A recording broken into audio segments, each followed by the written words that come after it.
Jill tried not to question why God made Sammy bipolar, or why Joey sat in a world of his own, until something irritated him out of it. "Too loud!" Joey pressed his hands to his ears, ready to erupt. Jill could hear his teeth grinding in conjunction with Sammy's wails. She pressed Sammy's face to her breast and confined her arms. Sometimes it seemed the tighter she held her, the more quickly she calmed. She'd use a full takedown if it came to it, though she hated to, especially when it would go into the child's report. Had her father forgotten today's medication altogether? The call she had made to him was still unanswered, as usual. Please, Lord, comfort her. If Joey lost it as well, she'd have to call for help. She couldn't contain them both at once. She glanced at Pam, who looked over from her group under the window, ready if needed. Quickly assessing the situation as defusing, Jill nodded her assurance to Pam, who returned her focus to her own group. It was a judgment call, but she gave Sammy the benefit of the doubt. Frequently, they flew blind, taking each day each child in stride, short-staffed, underfunded, yet still required to provide free, appropriate public education in the least restrictive environment for kids whose functionality would never allow the success Jill wanted so much for them. But she ran the program the best she could. "Jesus loves you," she murmured too softly for Sammy to hear. Yet it seemed to help. The wails became sobs, which didn't violate Joey's receptors as deeply. He rocked himself, refusing eye contact, and pulled the skin between his thumb and forefinger. It would be raw again before he stopped, unless Jill could distract him.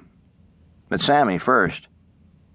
If she could only control everything that might set them off. In a perfect environment, she could even teach them to read. As it was, she'd feel grateful to accomplish Sammy's goal of initiating and maintaining one healthy social contact, and to overcome Joey's lack of receptive language. Lord, you balance the whole universe. Help me to balance these needs.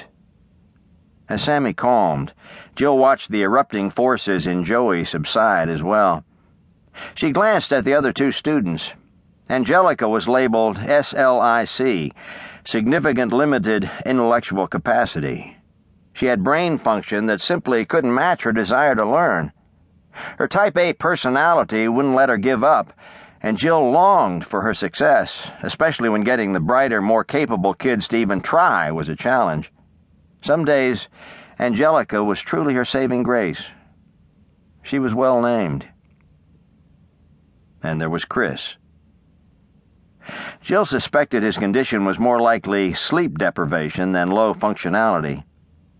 The domestic strife in his home was heard all down the block at all hours, and his blank, semi-comatose refusal to perform could be partly attributed to that. Even in the midst of Sammy's tantrum, he looked glazed. "All right, pay attention. I want to read you a story." Angelica's round brown eyes found her immediately. She loved stories and curled her legs up under the pink skirt that matched the many pink barrettes clipped into tiny, coarse black braids. Sammy's sobs became gulping breaths. Jill used a firm, soothing tone. "Do you want to hear the story, Joey?" He kept rocking, but stilled slightly when she said, "It's about a rocket and a monkey." Sensing peace, Jill risked loosening her hold on Sammy. The girl was big for 8, a possible growth disorder in addition to her chemical imbalances.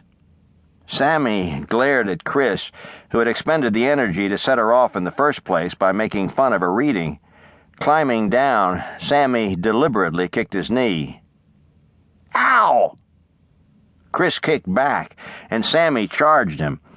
As Jill moved to intervene, he pulled a fishing knife from his pocket. Jill lunged for the knife, gripped Chris's arm, and took him down. Chris, who hardly had energy to write his name, fought until she trapped and subdued the scrappy 9-year-old. Jill's heart pounded. This was not some inner-city school.